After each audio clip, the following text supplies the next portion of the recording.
अदालत में किसी भी केस का फैसला किस चीज पर टिका होता है? सबूतों पर, है ना? और सबसे अहम सबूतों में से एक होता है गवाह। तो चलिए, आज हम बात करते हैं एक ऐसे ही नए कानूनी कवच की जो इन्हीं गवाहों की हिफाजत के लिए बनाया गया है। जरा सोचिए कि न्याय एक बहुत बड़ी और मजबूत इमारत है।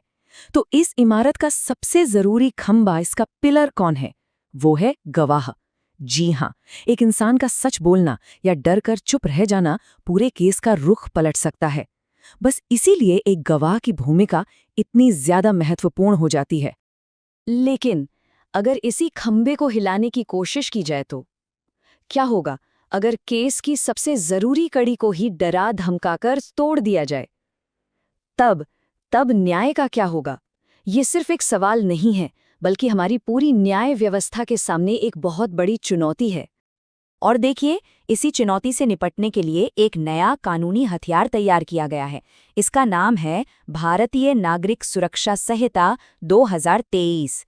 आइए देखते हैं कि ये नया सुरक्षा कवच आखिर है क्या और ये काम कैसे करता है। ये जो स्क्रीन पर दिख रहा है, यही है वो धारा 216।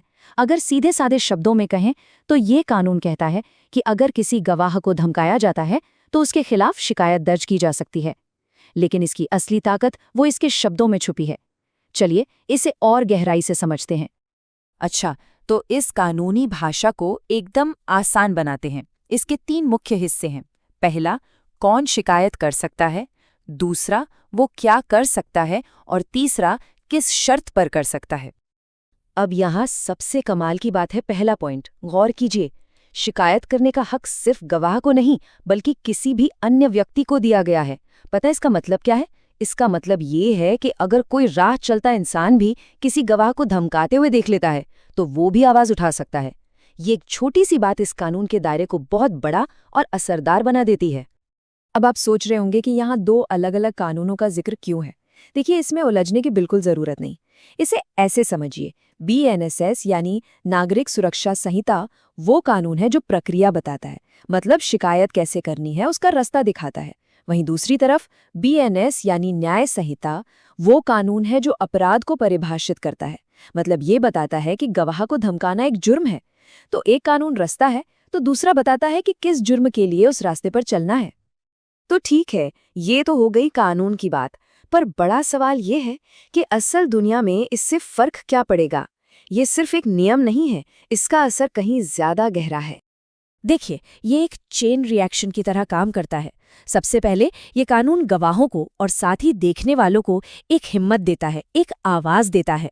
फिर ये धमकाने वालों के मन में एक डर पैदा करता है कि अब पकड़े जाने का एक सीधा कानूनी रास्ता है। और इन दोनों का नतीजा क्या होता है? नतीजा ये कि अदालत में गवाही बिना किसी डर के सच्चाई के साथ दी जा सकती है। और जब गवाही सच्ची होती है तो न्याय की अखंडता बनी रहती है। तो कुल मिलाकर बात बहुत सीधी और साफ है। गवाहों को बचाना सिर्फ कुछ लोगों को बचाना नहीं है, ये असल में उस भरोसे को बचाना है जिस पर हमारी पूरी न्याय व्यवस्था टिकी हुई है। गवाह सुरक्षित तो समझिए न्याय सुरक्षित। ये नया कानून यकीनन एक बहुत बड़ा और जरूरी कदम है, लेकिन ये हमें एक बड़े सवाल पर सोचने के लिए भी छोड़ जाता है। अपनी नींव को मजबूत और निष्पक्ष बनाए रखने के लिए एक न्याय प्रणाली को और कौन-कौन से कवच की जरूरत पड़ सकती है? ये एक ऐसा सवाल है जिसका जवाब हम सबको मिलकर खोजना होगा।